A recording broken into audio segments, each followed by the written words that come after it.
Olá galera, tudo beleza com vocês? Olha aqui de novo trazendo mais um vídeo aqui da sexta pergunta que eu vou dar pra vocês agora do Gemini, galera. Nossa, eu tô amando se divertir com o Gemini, galera. E olha que o Gemini ele é 100% muito inteligente do que as outras pessoas, sabia?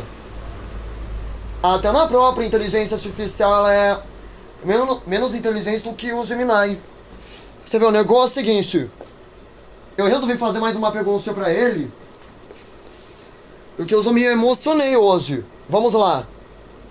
Bem, faz barulho ao ser agitado e é adorado por bebês. Eu acho que vocês já sabem disso, né, galera? Todo mundo que já tem um filho pequeno, assim, de 2 anos, já deve saber.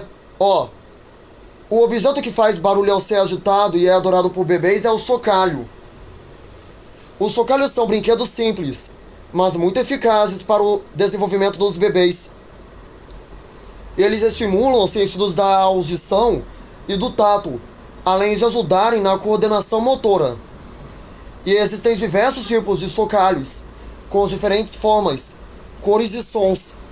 Alguns exemplos incluem chocalhos de plástico, são leves, coloridos e fáceis de segurar. Chocalhos de tecido, são macios e seguros para os bebês mais novos.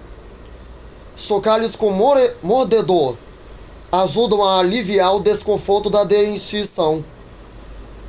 Os chocalhos são um presente popular para bebês, pois são divertidos, educativos e seguros.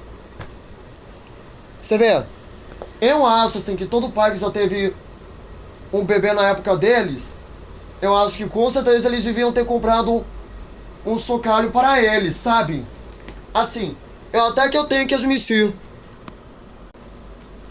Aparentemente, existem diversos pais do mundo que já compram os chocalhos para os bebês deles, que já compram até pelo menos chocalhos para crianças de 4 ou 5 anos. Eu já vi na rua sobre isso aí. E eu não sei se eu concordo ou discordo sobre isso, gente. Se eu tô falando a verdade aqui no meu canal. Se eu tivesse discordando, não comenta aqui no vídeo.